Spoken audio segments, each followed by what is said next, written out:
Coimbatore police commissioner சொல்ற தகவல்களே எனக்கு நிறைய சந்தேகம் இருக்கு. 11 மணிக்கு சம்பவம் நடந்து 11 மணிக்கு எப்படி ஒரு பாதிக்கப்பட்ட ஃபோன் பண்ணாங்கன்னு தெரியல.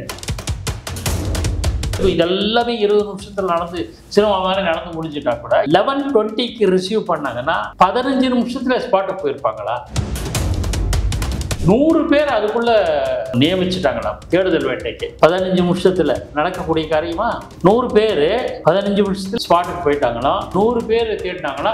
விடிய கொடியில் காலையில் 4 மணிக்கு தான் முடிச்சாங்களாம். ஏதாவது நம்புற பாருங்க, நவீன உலக யுகத்தில் அந்த ஏரியா தான் சார். இப்போ ஒரு 5 ஏக்கர்னு வச்சுப்போவேன், ஒவ்வொரு சைட்லேயும் ஒரு 20 போலீஸை வச்சா ஈஸியாக கண்டுபிடிச்சிடலாம். அதுக்கு 4 மணி நேரம் ஏன் ஆகுது? 100 பேர்னா யார் யார் வந்தாங்கன்னு லிஸ்ட்டு கொடுக்க சொல்லுங்க. அவங்க 3 பேர் மேலே கேஸ் இருக்கு.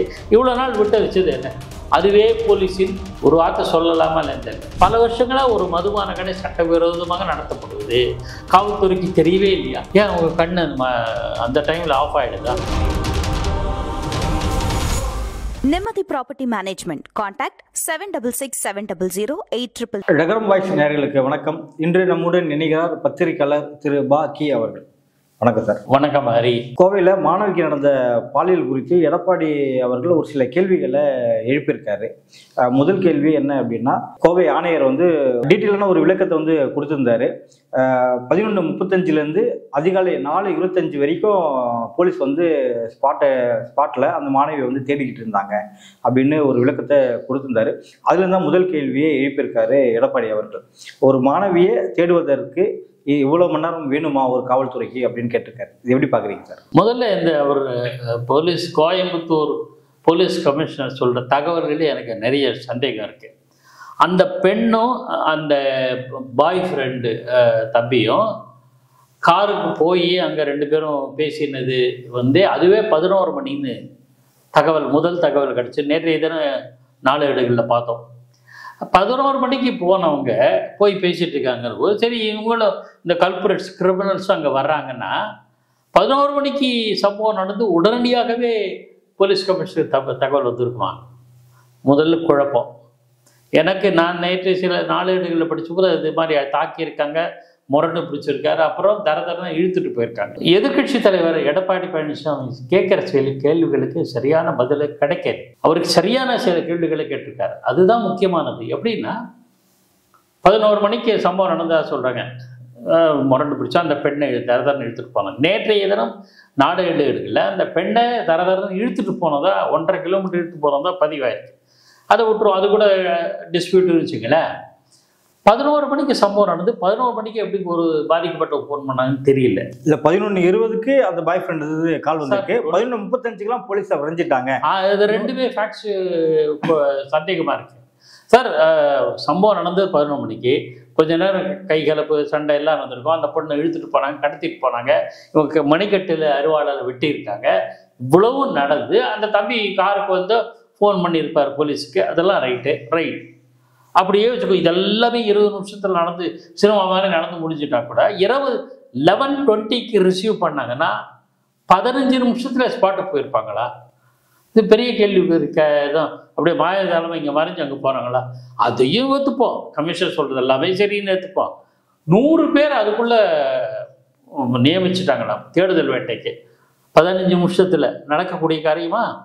எத்தனை சம்பவங்கள் நாட்டில் நடந்திருக்கு. ஏன் போலீஸ்காரங்களுக்கு தகவலுக்கு தெரியுதே லேட் ஆகுது? பதிவு செய்யறது, எஃப்ஐஆர் பதிவு பண்ணுறது லேட் ஆகுது. அதுக்கப்புறம் ஏன் அண்ணா பல்கலைக்கழகத்தில் நடந்த சம்பவம் எப்போ பதிவாச்சு, எப்போ விசாரணை ஆச்சு, எப்போ அதால் அரெஸ்ட் ஆனு, எவ்வளோ கேள்விகள் இருக்கு. அதை விட மோசமாக 15 நிமிஷத்துல 100 போலீஸ் வந்துட்டாங்கன்னா சரி சார். இப்போ இன்றைய சூழலில், நவீன சூழலில் வெளிச்சம் இருட்டுன்னா தேட முடியாதா? ஏதோ ஒரு சாவி தங்க மோதிரம் திறஞ்ச மாதிரி தேட முடியல அப்படிங்கிறாங்க. எவ்வளோ அபத்தம். போலீஸ்காரங்கன்னா இருட்டில் போகிறாங்கன்னா ஒரு பவர்ஃபுல் டார்ச் கையில் வச்சுக்க மாட்டாங்களா? எவ்வளோ வெளிச்ச சாதனங்கள் இருக்குது. எடப்பாடியார் கேட்குற கேள்விக்கு அவங்களால பதில் சொல்ல முடியாது. 100 பேர் சேர்ந்து 4 மணி நேரம் தேடி யாருமே இல்லை கூட்டத்தில் ஒரு குழந்தைய கண்டுபிடிக்கிறதா கஷ்டம். யாருமே இல்லாத ஆளரவம் பெற்ற இடத்துல ஒரு பெண் தனியாக இருக்கான்னா குறைஞ்சபட்சம் அவளுடைய குரல் எழுப்பாட்டை கூட டிசம்பர் சத்தம் கேட்கணும், அழற சத்தம் கேட்கும்ல, அதை கூட கண்டுபிடிக்க தெரியாதா? இது எவ்வளோ பெரிய கேள்விக்குரிய இது. 100 பேர் 15 நிமிஷத்துல வந்துட்டாங்கன்னா ஸ்பாட்டுக்கு போயிட்டாங்கன்னா 100 பேர் தேடினாங்கன்னா விடிய கொடையில் காலையில் 4 மணிக்கு தான் பிடிச்சாங்களாம். ஏதாவது நம்புற பாருங்க நவீன உலக யுகத்தில் எப்படி இன்றைய தினம் நவீன யுகத்தில் எவ்வளோ வெளிச்சத்துக்கும் தேடுதலுக்கும் அவ்வளோ இருக்குது. ஆனால் சொல்கிறாரு யார் போலீஸ் கமிஷனர் அங்கெல்லாம் ஒரே முள்ளாக இருக்குது, அதனால தேட முடியல. முள் காட்டுக்கருவெல்லாம் வேலை செய்கிற ஆட்கள் எவ்வளோ பேர் இருக்காங்க, மணிக்கணக்கில் வேலை சொல்லுவாங்க 4 மணி நேரமா. முள்ளு நிறைந்த பகுதியாக இருந்தாலும் பார்த்தீங்கன்னா போலீஸில் வந்து ஷூ போட்டுட்டு தான் நாங்கள் தேடப்படுறோம். ஆமாம் என்ன சார் அது இதுக்கு 4 மணி நேரம் ஆகுமா? முட்கள் நிறைந்த இடம் ரொம்ப பல மைல் 4 மணி நேரத்தில் டெல்லியில் போயிடல சார். ஃப்ளைட்டில் போகிறேன் அந்த அளவுக்கு போலீஸ்காரங்க ஊர்ந்து போகிறாங்கன்னு சரி 100 பேர் அப்படி 100 பேர் என்ற தகவலே உண்மைதான் அப்படின்னு நீங்கள் ஏற்றுக்கிறீங்க? எனக்கு அதுவே கேள்வி இருக்கு. 100 பேர்னா லிஸ்ட் கொடுத்து சொல்லு, சும்மா வாங்கி வந்து 100 பேர்னா அந்த ஏரியா தான் சார். இப்போ ஒரு 5 ஏக்கர்னு வச்சுப்போவேன், ஒவ்வொரு சைட்லேயும் ஒரு 20 போலீஸை வச்சா ஈஸியாக கண்டுபிடிச்சிடலாம். அதுக்கு 4 மணி நேரம் ஏன் ஆகுது? 100 பேர்னா யார் யார் வந்தாங்கன்னு லிஸ்ட்டு கொடுக்க சொல்லுங்கள். ஆர்டிஐயில் போட்டு எத்தனை போலீஸ்காரன் வந்தாங்கன்னு கேட்க சொல்லுங்கள். 100 பேர் அதெல்லாமே நடந்ததுன்னு வச்சுப்போம். ஒரு ஸ்டேஷன் 100 போலீஸ்காரங்க இருக்க முடியாது, பல்வேறு ஸ்டேஷன்கள்லேருந்து இழுக்கணும், கூப்பிடணும். எப்படியும் கோயம்புத்தூர் எவ்வளோ பெரிய மாநகரம், அந்த மாநகரத்தில் எவ்வளோ பெரிய போலீஸ் எல்லை இருக்குது. எல்லா இடத்துலேருந்தும் வர்றதுக்கே ஒரு இடத்துக்கு அசம்பிள் பண்ணுறதுக்கே 100 பேர் அசம்பிள் பண்ணுறதுக்கு எவ்வளோ மணி நேரம் ஆகும்? அதெல்லாம் சேர்த்து தான் சொல்கிறாங்களா? அவங்க வந்து எல்லாரும் அங்கே ஊர் இங்கே அந்த ஊர் இந்த ஊர் துடியலூர் கணபதி அது என்ன வடவள்ளி அங்கே தான் கூப்பிட்டு எல்லாரும் வரத்துக்கு அதுக்கே பல மணி நேரம் ஆகிட்டு அதுக்கப்புறம் விரைந்து சென்று பிடிச்சாங்க. இது ஒரு பக்கம். நேற்று தினம் நான் அந்த பெண்ணை அந்த 2-3 குற்றவாளிகளும் சமூக விரோதிகளும் தரன்னு இழுத்துட்டு போனதான் நம்ம படிக்கிறோம். 3 பேர் இருந்தாங்கன்னு. ஆனால் இவர் சொல்கிறாரு ஒரு சிறிய சுவர் கஷ்டமாக இருக்கின்றார். அப்புறம் கொஞ்ச நாள் கழிச்சு இல்லை பெரிய சுவர் அப்படின்னு அந்த ஒரு சிறிய சுவர் ஒரு நொடியில் பெரிய சுவர் ஆயிடுச்சு. சரி, அந்த ஒரு பெரிய சுவருக்கு அப்புறம் தான் அந்த பெண் இருந்ததுன்னா 3 பேரும் பெரிய சுவரை தாண்டி அந்த பெண்ணை கூட்டு போய் அங்கே போயிட்டு ரேப் பண்ணியிருப்பாங்களா? எவ்வளவு கேள்விகள் விளங்க பதிலே கிடைக்கல. இதெல்லாம் ஐயத்துக்குரிய சந்தேகத்துக்குரியதா இல்லை. இந்த நீண்ட விளக்கத்துக்கு பிறகு ஏதோ ஒரு விஷயத்த மறைக்கிறாங்க அப்படின்ற எண்ணம் உங்களுக்கு ஏதாவது எழுதா? ஏதோ ஒன்று இல்லை பல. அங்கே சட்ட விரோதமாக ஒரு மதுபான கடை நடத்துகிறாங்களே, அதுக்கு இன்று வரைய விளக்கம் கிடையாது. சரி, 3 பேரும் திடீர்னு இவங்க மேலே ஏற்கனவே கொள்ளை மற்ற பல்வேறு குற்றச்சம்பவங்கள் தொடர்பான வழக்குகள் கடவு போலீஸ்ல இருப்பதா அவரே தெரிவிச்சிருக்காரு. யாரே போலீஸ் கமிஷனர் சொல்றாரு. நிச்சயம் தானே, கமிஷனர் சொல்றா கரெக்டா இருக்கும் இல்லையா? அப்ப அவர்களே ஏன் கண்காணிக்க வரல? அந்த வழக்குகள்ல என்னாச்சு? அதுல 2 பேர் ஜாமீன்ல வெளில வந்தப்பறம் இந்த தப்பு பண்ணியிருக்கான். இல்ல, இவர்களே கண்காணிக்க எப்படியாவது ஒரு டீம் இருக்கணும் இல்லையா? இவங்கள எங்க போறாங்க, ஏன்னா குற்றவாளிகள் கண்டிப்பா இருக்கணும் இல்லையா? ஒன்று, அந்த வழக்குகளுடைய நிலைமை, அது எப்ப நடந்தது, அதோட ப்ராக்ரஸ் என்ன, அடுத்த கட்ட நடவடிக்கை என்ன, அதுவே தெரியாது. அதாவது லோக்கல்ல இருக்க சிஐடி போலீஸார் கண்டிப்பா அந்த குற்றவாளிகள் எங்க இருக்காங்க, என்ன மாதிரி வேலை செஞ்சுட்டு இருக்காங்களா, குற்ற சம்பவம் தொடர்ந்து ஈடுபடுறாங்களான்றது ஒரு கண்காணிப்பு தொடர்ந்து இருந்துட்டு தான் இருப்பாங்க. இருக்கணும். இல்லை என்றால் அலட்சியம் எல்லாமே பண்ணிட்டு இருந்தோம் அப்படின்னா அதுவும் அபத்தம். அப்போ வேணும்ட்டே விட்டீங்களா அவங்கள?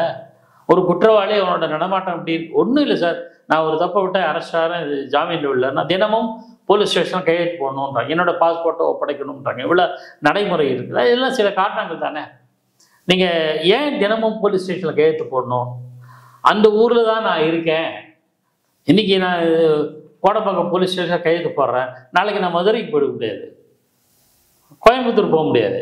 ஸோ நான் இந்த ஊர்லேயே இருந்தேன், கோர்ட்டில் அப்படி தான் கொடுப்பேன், தினமும் கையெழுத்து போடணும். ஸோ தினமும் நான் கையெழுத்து போட்டேன்னா அதுக்கு தான். இது உங்களை கையெழுத்து முன்னாடி வாங்கிட்டாங்களா, 10 நாளைக்கு 20 நாளைக்கு சேர்த்து ஒன்று தெரியாது. பாஸ்போர்ட்டை ஒப்படைக்கணும்பாங்க. ஏன் தெரியுமா? வெளிநாட்டுக்கு நான் போக முடியும், தப்பி ஓடக்கூடாது. அது பெரிய கேஸு, ரொம்ப பெரிய சீரியஸ் அஃபென்ஸ்னால் அந்த மாதிரி ஆகும். நான் சொல்ல, ஒரு பெட்டி க்ரைம் பண்ணுறவன் இன்வால்வ் ஆகிருக்கான், அவன் மேலே எஃப்ஐஆர் இருக்குது, அவங்க 3 பேர் மேலே கேஸ் இருக்குது. இவ்வளோ நாள் விட்டு வச்சது என்ன? அதுவே போலீஸின் ஒரு வார்த்தை சொல்லலாமா இல்லைன்னு தெரியல, கேள்வி தானே.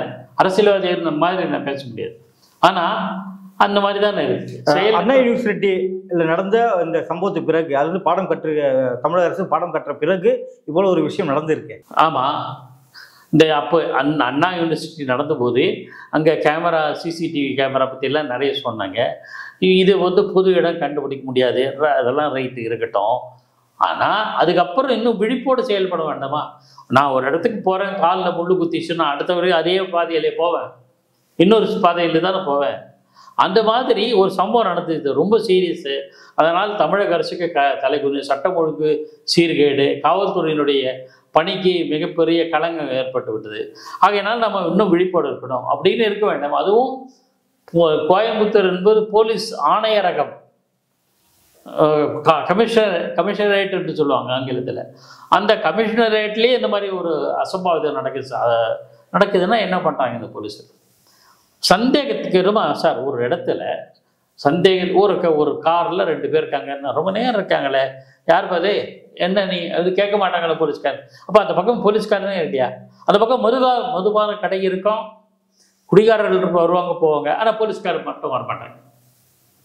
என்ன இதுக்கு விளக்கமே கிடையாதா? அதாவது ஒரு பெரிய குற்றம் தொடர்ந்து இது போல குற்றங்களை நடக்கிறதுக்கு முன்னாடியே தடுக்க போலீஸ் வந்து முன் வர மாட்டாங்க, அதுக்கப்புறமா தான் நடக்குது இல்லையா? இது என்ன காரணம் இருக்கு? இல்லை சார், அதெல்லாம் அது ஒரு பக்கம் நடந்துருச்சு அப்படின்னா அங்கே ஒரு மதுபான கடை சட்டவிரோதமாக நடத்தப்படுவதாக எல்லாத்துக்கும் காரணம் போதைப்பொருள்லாம் ஒவ்வொன்றா வரேன் நான். ஒரு டாஸ்மாக் கடை, மதுபான கடை சட்டவிரோதமாக நடத்துகிறான்னு எல்லாருமே சொல்கிறாங்க. சட்டவிரோதமாக எவ்வளோ நாள் நடத்துகிறேன்? 4-5 நாள் நடத்தினா சரி, பல வருஷங்கள்ல நடத்துகிறாங்க. பல வருஷங்களாக ஒரு மதுபான கடை சட்டவிரோதமாக நடத்தப்படுவது காவல்துறைக்கு தெரியவே இல்லையா? ஏன் அவங்க கண்ணு அந்த டைமில் ஆஃப் ஆகிடுது? இல்லை, தமிழ்நாட்டில் கலால் பிரிவு, மது போதைக்கான மது விலக்குன்னு கலால் பிரிவு இருக்கு. அது வேற விஷயம். கலால் பிரிவுங்கிறது வேற. கலால் இல்லை, இது அவங்க மூடித்தாங்கன்னா ஒரு சம்பவம் அங்கே நடந்திருக்காது இல்லையா? இல்லை, நான் சொல்ல அவங்க நார்மல் போலீஸே. ஏன்னா சட்டம் ஒழுங்கு பிரச்சனை ஒன்று, தண்ணி அடிச்சுட்டு ஒரு வீட்டு மேலே கழுது கடிச்சாலும் சட்டம் ஒழுங்கு பிரச்சனை. ஒரு இஷ்யூவில் நீங்கள் மதுபானம் கலால்ன்றது ஒரு சாதாரண விஷயம். அது வந்து கள்ளச்சாராயம் தொடர்பானது, மற்ற கலால் வரி விதி அதெல்லாம் வேறு விஷயம். நான் என்ன சொன்னேன், நான் குடிச்சிட்டு வரேன், நல்லா குடிச்சிட்டு பாரெல்லாம் திறந்து இந்த தமிழக அரசாங்கம் தான், அது விட்டுருவோம். தண்ணி அடிச்சுட்டு வீட்டுக்கு போய் படுக்கிறேன்னா பிரச்சனை இல்லை. இப்போ தண்ணி அடிச்சுட்டு தாறுமாறாக வண்டி விட்டு 2 பேர் மேலே மோதினா வாகன விபத்துக்கு ஆளாகிறது, அந்த பிரச்சனை வரும். நான் தண்ணி அடிச்சுட்டு ஏதோ ஒரு பஸ்ஸு மேலே கல்லுதுக்கு அடித்தேன், ஒரு 10 பேரோட சண்டை போட்டேன், 10 பேர் சண்டை போட்டாங்கன்னா அது லாண்ட் ஆர்டர் ப்ராப்ளம். நான் தண்ணி அடிச்சுட்டு ஒரு பொண்ணை கற்பழிக்கிறேன், ஒரு வீட்டில் திருடுறேன், ஒரு கொலை பண்ணுறேன், குற்றச்செயல். இவ்வளோ இஷ்யூ இருக்குது. இது எல்லாம் கண்காணிக்க வேண்டியது யார்? காவல்துறை தானே. அப்போ அவங்க என்ன பண்ணிட்டு இருக்காங்க? இது ஒரு பக்கம். அந்த மதுபான கடையே சட்டவிரோதமாக நடத்தப்படுகிறது, அதை பற்றி எந்த தகவலும் கிடையாது. அதை சொன்னாரா போலீஸ் கமிஷனர்? அதையே மறந்துட்டாரு. இல்லை, அங்கே ஒரு மதுபான கடை இருக்குது, நாங்கள் இனிமேல் மூட போகிறோம், கோர்ட்டில் நாங்கள் உத்தரவு வாங்கிட்டு உடனே அரசு. ஒருவேளை அந்த பார் ஒரு முக்கியஸ்தர் தான் இருக்க குடும்பம், அதெல்லாம் கேள்வி வருது இல்லை? அரசு மதுபான கடை, அதனால அரசாங்கம் தான் காரணம்.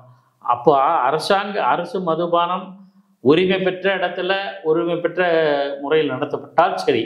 உரிமை இல்லாமல், அனுமதி இல்லாமல் தடை செய்யப்பட்ட அல்லது உரிமம் ரத்து செய்யப்பட்ட ஒரு மதுபான கடை நடக்குன்னா யார் அது? பின்னாடி யார்? என்னுடைய 2 வீலர் லைசன்ஸ், வண்டி ஓட்டுறதுக்கு டிரைவிங் லைசன்ஸு எக்ஸ்பயர் ஆகிடுச்சுன்னு வச்சுங்களேன்.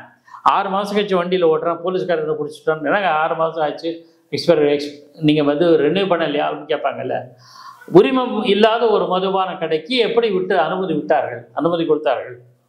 இதெல்லாம் கேள்விகள் இருக்குல்ல. எடப்பாடி அவர்கள் இந்த கேட்ட கேள்விக்கு முதல்வர்கள் கண்டிப்பாக பதில் சொல்லுவாரா? முதல்வர் இந்த விஷயங்கள்லாம் உள்வாங்கி கொண்டு புரிந்து அவருடைய கவனத்துக்கு எடுத்து சென்றிருந்தால், ஏன்னா இந்த தேர்தல் வெற்றிலே காலதாமதம் அதிகமாக இருக்கு, இதில் ஒரு சில விஷயங்கள் முன்னுக்கு பிறனா இருக்கு.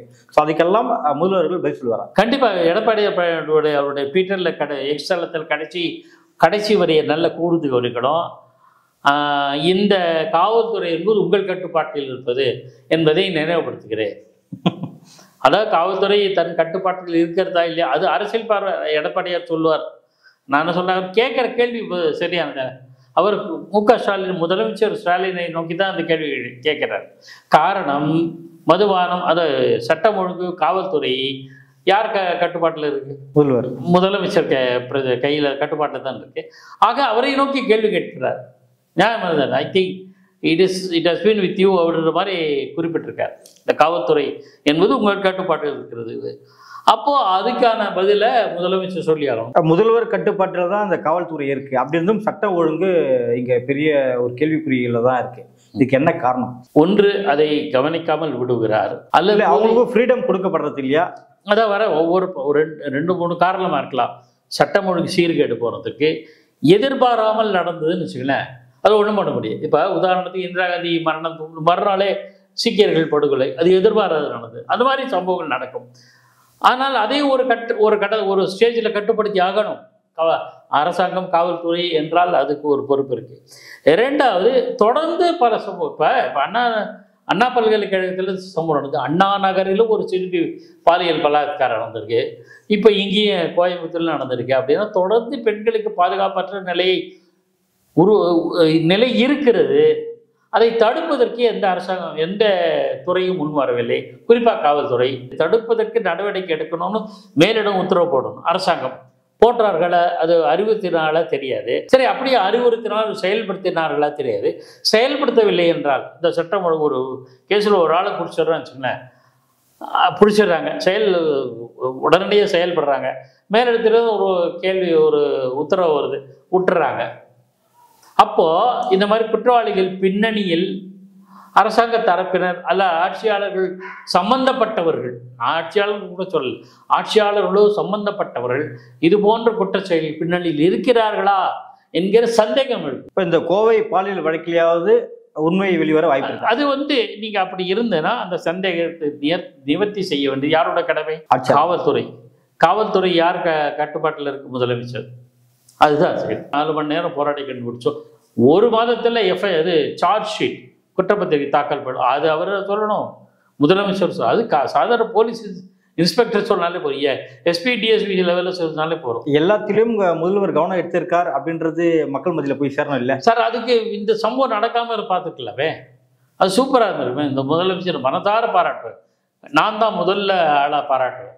இந்த மாதிரி சம்பவமே நடக்கிறதுக்கு முன்னாடி அந்த ஆளை தடுத்துட்டாங்கன்னா சந்தோஷம். அந்த பொண்ணு மேலே கை வச்சுட்டா அந்த ஆளு மேலே தாக்கிட்டாங்கன்னா அது உடனடியாக 3 பேர் அரெஸ்ட் பண்ணியிருந்தாங்க. போலீஸ்காரங்க அரெஸ்ட் பண்ண சல்யூட்டு, பெரிய சல்யூட்.